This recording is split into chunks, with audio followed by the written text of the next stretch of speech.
ಈಗ ನಿಮ್ಮ ಮೂಲಕ ರಾಜ್ಯದ ರೈತರಿಗೆ ಮತ್ತೆ ಮೈಸೂರು ನಗರದ ರೈತರಿಗೆ ಮನವಿ ಮಾಡುವಂಥದ್ದು,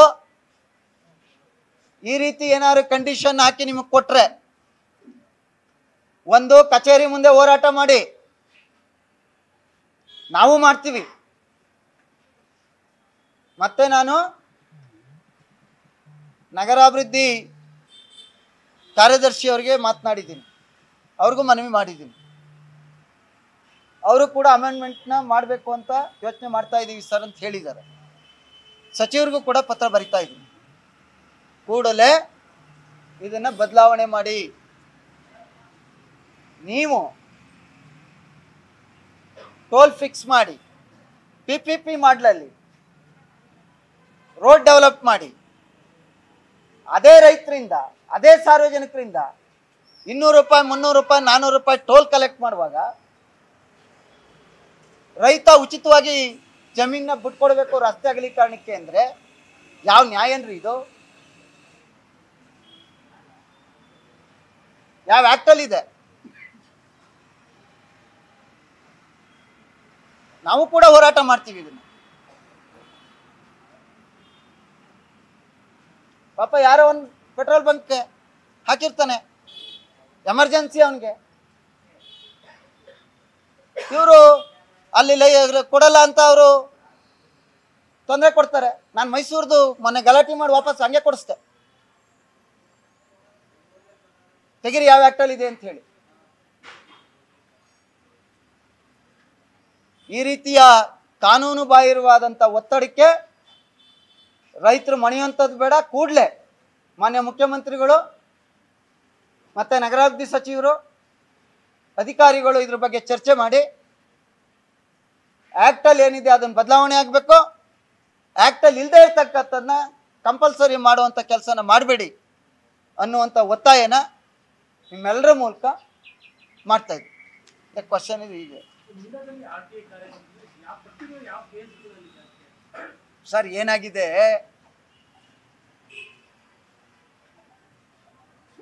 ಒಬ್ರು MLC ಹೇಳಿದ್ರೆ ಅಧಿಕಾರಿಗಳು ಚೇಂಜ್ ಆಗಲ್ಲ,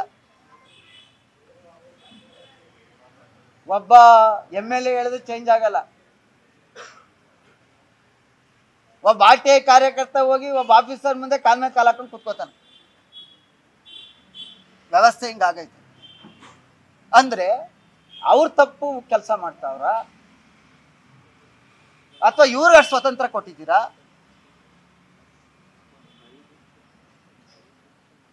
ಇದು ಮುಖ್ಯಮಂತ್ರಿನ ಎದುರಿಸ್ಬಿಟ್ಟೆ, ಯಾರನ್ನ ಎದುರಿಸಿರ್ಬೋದು, ಆದ್ರೆ ಸಾರಾಮಹೇಶನ್ ಎದುರಿಸಕ್ಕಾಗಲ್ಲ. ಎಲ್ಲಿಗೆ ಬೇಕಾದ್ರೂ ಹೋರಾಟ ಮಾಡ್ತೀನಿ. ಏನು ಅಳೆದ್ರೆ ಬ್ಯಾಸ್ಗೆಯಲ್ಲಿ ಟೇಪು ಉದ್ದಾದತ್ತ, ಚಳಿಗಾಲದಲ್ಲಿ ಸಿಂಕ್ ಆಗತ್ತ?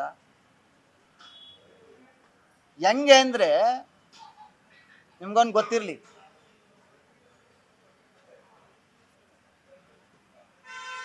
ಒಂದು ಲೇಔಟ್ ಇರ್ತದೆ, ಎಲ್ರಿಗೂ ಗೊತ್ತಿರಬೇಕು.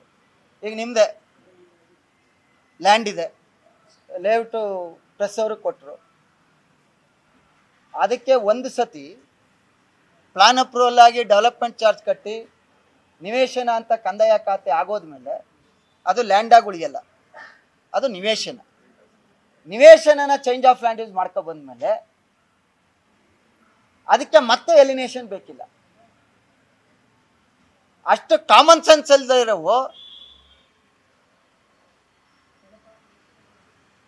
ಮುಖ್ಯಮಂತ್ರಿನ ಎದುರಿಸಕ್ಕೆ ಪ್ರಯತ್ನ ಮಾಡ್ತವೆ. ಕಾಮನ್ ಸೆನ್ಸ್ ಬೇಕಲ್ಲ ನಮ್ಮನ್ನ. ಅದಕ್ಕೆ ಹೇಳಿದ್ದೀನಲ್ಲ,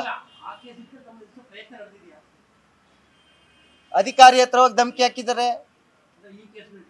ಎಲ್ಲ ಕೇಸನ್ನು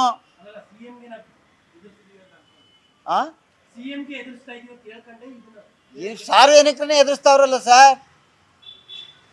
ಈಗ ನೋಡಿ, ನೀವು ಬೆಳಗ್ಗೆ ಹೋಗಿ ಪಬ್ಲಿಕ್ಸ್ಗಿಂತ ಅಲ್ಲಿ ಹೋಗಿ ಅಧಿಕಾರಿಗಳು 10:15 ಗಂಟೆಗೆ ಹೋಗಿ 5:15 ಏನು ಬರಬೇಕು, ಅವ್ರಿಗಿಂತ ಒಂದು 3-4 ಜನ ರೆಗ್ಯುಲರ್ ಆಗಿ ಸರ್ಕಾರಿ ನೌಕರಿಗಿಂತ ಹೆಚ್ಚಾಗಿ ಅಲ್ಲಿ ಅಟೆಂಡ್ ಮಾಡಿರ್ತಾರೆ. ಬೇಕಾದ್ರೆ ಅದಕ್ಕೆ ಮಾಹಿತಿ ಬೇಕು ಅಂದ್ರೆ ಕೊಡ್ತೀನಿ ಆದಷ್ಟು ಬೇಗ. RTI ವಿಚಾರ ಒಳ್ಳೆಯವ್ರು ಇರೋರ ಬಗ್ಗೆ ಗೌರವ ಇದೆ. ಅದು ಮಾಯ್ತಲ್ಲ, ನಾನು ಹಿಂದೆ ನಂದು ಆಯ್ತಲ್ಲ, ನನ್ಗೇನು ಮೊನ್ನೆನೂ ಅದೇನೋ ಒಂದು ಹೇಳಿದ್ರಲ್ಲ, ಅದು ಎಕ್ಕಡಿಂದಾರು ಅಳ್ಕೊಳ್ಳಿ ಅಂತ ಸುಮ್ಮನಿದ್ದೀವಿ, ಎಕ್ಕಡಿಂದಾರು ಚರ್ಚೆ ಮಾಡ್ಕೊಳ್ಳಿ ಅಂತ, ಬೇರೆ ಆದತ್ತ. ಆದರೆ ಕಾಮನ್ ಸೆನ್ಸ್ ಬೇಕಲ್ಲ. ಈಗೇನು ಕಂಪ್ಲೇಂಟ್ ಕೊಟ್ಟಿರೋದು, ಒಂದು ಸತಿ ಅಗ್ರಿಕಲ್ಚರ್ ಅಂತ ಅಲಿನೇಷನ್ ಆಗಿದೆ, ಅದಾದ್ಮೇಲೆ ಮೂಡಾದಲ್ಲಿ ಚೇಂಜ್ ಆಫ್ ಲ್ಯಾಂಡ್ ಯೂಸ್ ಆಗಿದೆ ಕಮರ್ಷಿಯಲ್ ಅಂತ, ಮತ್ತೆ ಅದು ಅಲಿನೇಷನ್ ಆಗಬೇಕು ಅಂತ. ಆದರೆ ಒಂದು ಸಾರಿ ಅಗ್ರಿಕಲ್ಚರ್ ಸ್ಟೇಟಸನ್ನ ಒಂದು ಲ್ಯಾಂಡ್ ಕಳ್ಕೊಂಡ್ಮೇಲೆ no way with concern DC local ಬಾಡಿಗೆ ಮಾತ್ರ ಅಥಾರಿಟಿ. ಅಷ್ಟು ಕಾಮನ್ ಸೆನ್ಸ್ ಇಲ್ವಲ್ಲ.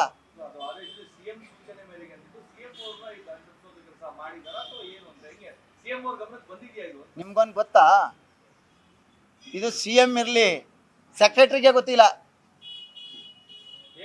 UD ಮಿನಿಸ್ಟ್ರಿಗೂ ಗೊತ್ತಿಲ್ಲ, ಸೆಕ್ರೆಟರಿಗೂ ಗೊತ್ತಿಲ್ಲ, ಅಂಡರ್ ಸೆಕ್ರೆಟರಿ ಹತ್ರ ಲೆಟರ್ ತಂದು ಕೊಟ್ಟಿರೋದು.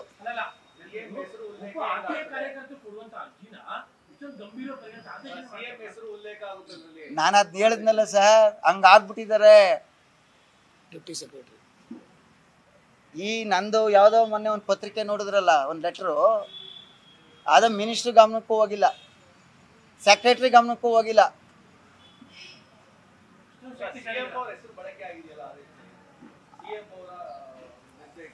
ಇಲ್ಲ, ಅಲ್ಲಿ ಬಳಕೆ ಮಾಡಿದ್ದಾರೆ, ಬಟ್ ಅವ್ರಿಗೂ ಗೊತ್ತಿಲ್ಲ.